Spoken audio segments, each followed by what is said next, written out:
Hey guys, it's Smurfs. Welcome back to Harpies in the Trees, where I review horror books with a supernatural focus. In today's video, I've compiled all of my favorite reads of 2022. And it wasn't really that hard. I had a pretty good reading year. The month of October was probably my most impressive reading month for me. I read a lot. But anyway, we have a lot of books to cover, so let's get started.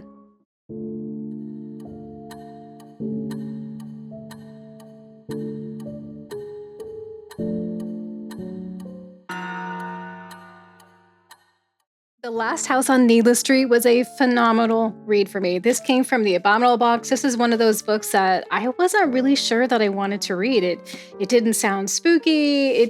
I wasn't really even sure if it was horror. So I put it on the back burner for a pretty long time. It was not anything I was expecting whatsoever. I mean, I had a lot of ideas about what was happening, and it wasn't that I was wrong with some of those ideas. It just didn't really play out the way I thought it would, and it sort of utilized them in ways I wasn't really expecting. So this is a story about a woman who goes looking for her sister. She has been missing for a really, really, really long time, like a couple of decades. But she thinks that she's found the house where maybe she was taken. And she goes there to try and rescue her sister. I can't tell you much more about it because this is one of those books where the twists and the turns are really reliant on you not knowing what's going on. But I would definitely check this out if you like mysteries, especially the twisty, turny, thriller mysteries. This has definitely put Catriona Ward on my radar. And I have read another book of hers and will probably keep continuing to pick up books of hers. The Ring by Koji Suzuki. So I've only seen the film. I didn't actually know that there was a book. I just never knew that. And when I found out, I was like, I need to read it. A lot of people did tell me that the book wasn't really like the film, the American version. So it says a lot of differences and stuff like that. And I'm okay with that. I would expect the movie to be pretty drastically different anyway from a book. So when I did read this, everyone was right. It is different from the film, but boy, is it different. Wow. There are these things that you do recognize from the film, but there's so much more going on here. It's super weird and it's kind of like a noir mystery type situation because we have journalists. This book is about a journalist who kind of stumbles upon this crime that's happened in this cabin, and he kind of gets drawn into the story of these kids and what happened to them. And so he starts going and looking for answers. And it also did something that the movie didn't do, which I loved, which was it gave us this explanation for why these things were happening and how they were happening. And it was so cool. Most often the explanations can be very anticlimactic. They're not very imaginative. But in this case, at least for me, I thought it was very intriguing and just so cool. So I enjoyed this so much that I actually picked up the rest of the series, and I have yet to devour those, and I will be getting to those probably next year. 12 Nights at Rotter House. This is one of those books that I think Lydia of Typical Books reviewed. This is the reason why I picked it up. But I just liked the name of the book, 12 Nights at Rotter House, rotter, rotten. It just sounded so spooky. And in reading the synopsis, it sounds like you're not really sure if it's going to be about a haunted house or a haunted person. But it actually is much more interesting than all of that. And this is about a writer who breaks into this old house it's just historically known to be haunted, and it's pretty old. It was, built in the early 1900s or something. He breaks in there with all of the fervor of writing a novel of his experience about being in this haunted house. And so we're kind of following him around as he's breaking into the house and exploring the house and everything that happens to him there. But it's not what we think at all. And it was cool. And it wasn't like the idea was incredibly original. It was just the way that it was written. It was fun. You were just like, what is going on here? And you start getting little inklings of that's odd. I wonder what that means. And it was just such a fun read. So I thought this was really, really cool. The Deep by Nick Cutter. This is one that I got in the Abominable box as a used book. And I've heard of Nick Cutter, but I had never read anything of his. But this one brings together two loves of mine that you rarely see together, which is underwater horror with weird supernatural things going on. And that is like a niche genre that I just want authors to just really bolster, because it is a cool one. So I started reading this and I wasn't really excited about it at first, because the way that the synopsis sort of positions itself, there's this virus that's going on in the world and there's no cure for it. But scientists think they found a cure with this type of deep sea algae or plant that they're calling ambrosia that could possibly cure this disease. And the way this story starts is this man, Luke, is brought in by the army to talk with his brother, who happens to be working in this scientific pod or station deep in the Mariana Trench. And they're like, you need to go talk to him because he's not responding. And he's been asking for you. So Luke, who feels kind of weird about this because him and his brother haven't talked in a long time, but, there's this disease going on. There's all kinds of other stuff going on in the world. He's like, okay, I guess I'll go see what's going on. And that's how the story starts. And I guess I could quickly say this is sort of like Event Horizon, but underwater, sort of. I liked the pacing. I liked the flashbacks to Luke's life and his memories, and just how these memories are popping up when he's in the station, because they're extremely creepy. And there's also there's something connecting everything here, but we just don't know what yet. My only gripe about this, though, was the ending. The ending to me felt like it was trying to be too large. I guess it was like the concept was just too big, and it just really didn't come together for me, and it didn't really feel like it made sense, I guess. However, I think the ending is going to be up to everyone, like how you feel about it. I still think it's an amazing read, though, and I loved it regardless. Okay, so now I have two books by the same author that I read this year that I really loved. It's Adam Neville's House of Small Shadows and The Vessel. House of Small Shadows has, I think, become one of my favorites, right up there with No One Gets Out Alive by Adam Neville. These two books to me are just, I don't know, they're just top tier horror for me. The story is about a woman who is a antiques appraiser, and she'll go to your home and, look at your collections or whatever and tell you what they're worth. So she's been asked to go to this woman's house, kind of like far out in the country in this very small rural town. And she meets with this very ornery, surly, cranky, ancient old lady in a wheelchair in this very dark but beautiful house. And she's like, I have all this stuff, that my uncle had. And maybe you can appraise it if I like you. She's like that, And so this woman, her job is basically to appraise the stuff and, get her to like her enough so she can do it. But she finds herself getting trapped at this house. And not only is she trapped at this house, there are these memories that are resurfacing for our main character that are very mysterious and bizarre, which had me just on the edge of my seat, because I just wanted to know what her secret was, because the way it's presented to me, I was just like, oh God, I have to know. I have to know. What is it? Because it just seemed so crazy. Like she has this very strange affliction where it's not like a seizure, but she kind of goes catatonic.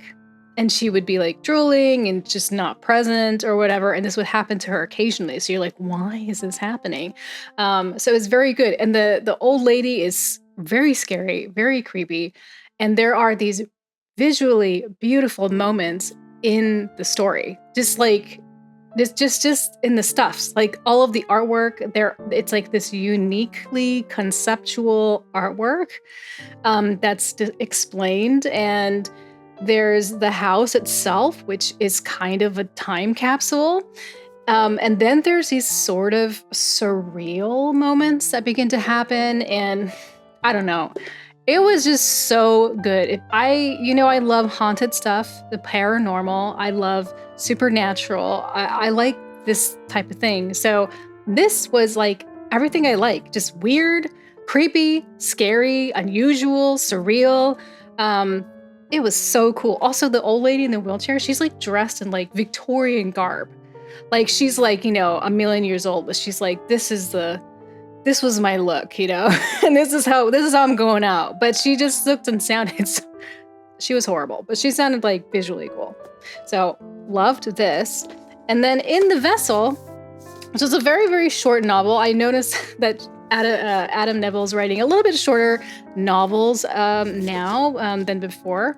But this story was very cool because one thing that is creepy, like we were talking about, is old people. One day I'm going to be a creepy old lady and it is going to be fantastic. I'm really going to be able to live out my true self at this point. This was like the first time that I really read this representation of like an old person not only being creepy, but being also nasty. The main character is a caretaker and she has been hired to care for this elderly woman, and she has dementia. And when she tries to like introduce herself and be like, hi, my name is blah, blah, blah, and whatever. And the old lady responded in a way that was quite shocking, really off-putting. But there are a lot of these situations between her and this woman, and they're just horrible. You just feel so bad for her. And there's nothing worse than trying to help an old person, and then they're just these horrible, nasty people, who just make you feel like total shit for even trying to help them. But along with this is this house that this woman lives in, and the caretaker, part of her job is to kind of keep the house clean. So she's been, sort of going through the rooms and looking at stuff, and the story is beginning to play out of this woman's life. And what's kind of cool, and what I liked about this house and this old woman with dementia, is that the house is sort of like her mind. It's her memories. It's everything in her that maybe she's forgotten, but the house hasn't. This old lady is scary, but not in the same way as this one, not at all. Okay, now let's get into the indie horror. And the first one I want to start off with is Code Red by R. St. Clair. You know that I don't like vampires, but in the month of October, I read a lot of vampire books and they weren't bad. So I think that makes me a little bit more open to reading vampire stories. In fact, I do have a confession to make. I am playing this game right now. It's like a vampire game. It's like, I forget what it's called, but it's like The Coteries of New York or something. And it's just a visual novel, and I'm actually really liking it. I blame all of this vampire stuff I've been reading. But anyway, this is Code Red by R. St. Clair, and this was so fun. Like, I had so much fun with this. It was funny, it was gory, it just had like a really nice sense of humor where it wasn't taking itself too seriously, but it still had scary, creepy moments, and it was just a joy to read.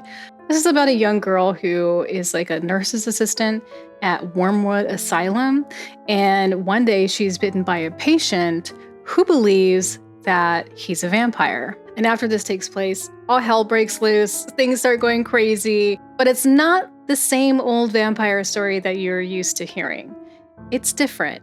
It has more of a scientific approach to it. It has this connection to the Wormwood Asylum, so it's very cool and intriguing. This one also had a little bit of shades of like V.C. Andrews. Primarily because it takes place in Virginia, and we kind of have this like Virginian accent that's coming out. And also the young main character, her name is Bobby Jean.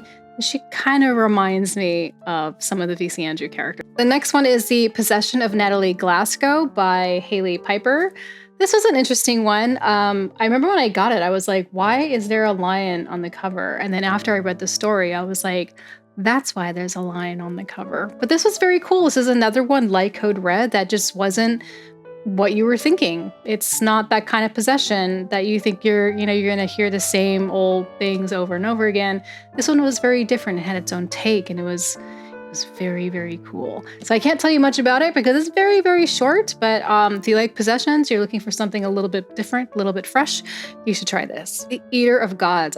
This was sent to me by Cemetery Dance Publications, and this was phenomenal. I really like this. I really love archaeological, supernatural horror. And this one has all of that, except it's a little bit less action-based. It's a little bit less about finding the treasure. It's kind of more personal and emotional. And it's really about this man and his wife. His wife died of cancer and it's been difficult for him. And he is a archaeologist, and he goes on this trip with a bunch of people whose main goal are, to find treasure, but things go terribly wrong. But this is mostly about love. So it was really interesting and kind of sad, but also very exciting. They're getting, there's booby traps and they're getting, they're in these dark tunnels and there's something in them and it's really creepy and scary. I thought it was really, really good. The Haunting of Hackett House. This was a very cool one. This one was, I think like the thing that I always think about this book is just like how imaginative it was. I feel like it allowed itself to kind of just explore and go where the imagination wanted to take it. And it was really cool. And this story is just about another woman who is a caretaker. She's been hired by the Hackett House to come and tend to this patient, like this elderly person, but they're like kind of not able to do anything. They can't talk, they can't walk, they're just in bed. But she knows how to do all this stuff because that's kind of like her specialty. She knows what it's like. So she goes there, but she finds that there's something real just not right about this whole situation, about the people in the house, about the patient, about the house. Why is everything red? The house is red, the soil is red, everything is red. She goes into town. The town is super weird.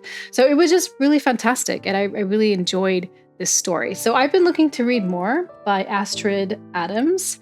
One of the things that did make me think of when I was reading this was the Haunting of Hill House series on Netflix. Just kind of like the aesthetic and sort of the vibe. So she's also definitely on my radar. I will be picking up more from her. And the last one in this one is the Macabre Collection. If you watched my last video, you heard me just completely, screaming about this because it was so good. And this is a collection of 3 books, 3 short story collections. All of them are connected. And these all take place in England during the Victorian era. And they are macabre tales, and they are macabre. But this was fantastic for fans of Victorian macabre horror. You feel like it's written in the Victorian era. It has a lot of disturbing and interesting imagery. And I binged this. I could not get enough. The next 2 books are a series, I guess. This is The Exorcist and Legion by William Peter Blatty. The Exorcist, I think I read this in December and January. But this was great. I really liked it. It was a little slow for me the first half, but really picked up. I really loved the conversations between Karas and the demon. The demon was just, I don't know, kind of funny, kind of a dick. And I don't know, it was just fun to read. Of course, everyone knows this and knows what it's about, but if you don't, by chance, this is about a little girl. She's like 12 or 13 years old. She becomes possessed by some kind of demon, and Karas is the priest who tries to help her out. The Legion is a sequel. It does not feature any of the characters from The Exorcist except for Kinderman, who is a detective. And in this story, he has been faced with the probability that the Gemini killer, who was a serial killer 15 years ago, this is taking place in 1980, is not dead. And so he's trying to follow this trail. He's trying to figure out what's going on, but he's beginning to get a lot of these kind of inklings, like these feelings that there might be something demonic here. This doesn't really have as much demon activity as The Exorcist does, but to me, this was definitely just more of like a demon noir mystery or something. A detective who goes out into the city and tries to figure out what's his demon up to? I did just recently watch The Legion. The adaptation was written by Blatty, and he also directed it. I thought it was a pretty good horror film, honestly. Okay, so these are the last 2 books, and then I do have 3 audiobooks that I really liked this year. And then we'll be done. The series that I did get into this year was the Frozen Charlotte series. Not exactly sure if it is called the Frozen Charlotte series, but I read first Frozen Charlotte, really, really loved this. And then I read Charlotte Says just recently in October. This series features very tiny porcelain dolls from the Victorian era called Frozen Charlottes. And they're dolls that don't have moving arms or anything. They're just sort of like a molded doll. So this is about a young girl who goes to stay with her cousins who are now living in this old schoolhouse that's been renovated to be a home. And her cousins are super weird. Like one of the cousins, she's like this younger, I don't know, she's like 10 or 11 or something. She's afraid of her own bones. Like anything that looks like a bone, if she feels her own bones, she like freaks out. So there's something super weird going on with the family, but it's like nobody kind of wants to tell her what it is. So she's not really fitting in. It feels like none of her own family like her that much. So it's not turning out to be a really fun time. Meanwhile, she starts to experience these weird things that are going on in the house. In Charlotte Says, it's like the early 1900s, and we are now in the school that the previous family had now turned into a home. And we get to hang out with this young woman who comes to be like the new teacher's assistant. And she has come there to escape some kind of past that, you know, we're not really privy to, but we know that there's some reason why she's left. And we get to meet, you know, the headmistress and all of the kids who live at the school. Kids are okay, but they seem pretty like traumatized and terrified, mostly of the headmistress. She's a completely horrible person. And this new teacher's assistant is just like, yeah, I thought we were going to teach kids with love and care, but I guess not. As time goes on, we get to learn more about the teacher assistant's secret past and what is seemingly going on in the house, because there seems like there's these very vicious and gruesome events that are happening, and figuring out what those are. Well, this was really, really fun, easy to read. I think my favorite out of both of them, though, was Charlotte Says, but I think they could be very good standalones. I don't think you need one or the other to read them. Okay, so the last 3 are audiobooks. Salem's Lot was great. Everyone said I should read that, and I did. I really, really liked it. I did listen to the audiobook because I thought I might have a higher percentage of like finishing it if I read the audiobook. But it was great. I liked it. I thought it was very cool. I liked the fact that the vampire character, Barlow, was gross. You know, that he wasn't like this beautiful, super sexy vampire. It was also really fun to learn all of the secrets about the people in the town and how Barlow sort of picked that town specifically, you know, like a parasite. It did remind me reading old Stephen King, like when I was a kid and I was reading him. So I really kind of was a little nostalgic for me in some way, even though I've never read Salem's Lot. So I had a lot of fun with that. The next one was If You See Her by Naya Alborn. I loved this one. I picked it out and I wasn't really expecting too much, but I just loved the flow of it. I love the story. I love this thing about, I think the thing that was cool about it was like, there was this like thing throughout the whole entire story of like, is this real? Is it not real? And then, you know, we get to learn the truth in the end, but also watching like this sort of wedge itself between people and their relationships and seeing how this affects them through the years. Because we do follow this small town group of friends who witness this horrible accident. They go into an abandoned house just to kind of mess around and have fun. And one of them ends up dying. And this affects all of them very, very deeply. It's like something they cannot get over. So as the years go by, they decide to go back to this house and sort of face their fears, but it doesn't go well. And so it was a very spooky story. I liked it. It was like a small town group of kids. The dialogue and just like these characters, like who they were and how they responded to things felt like real people.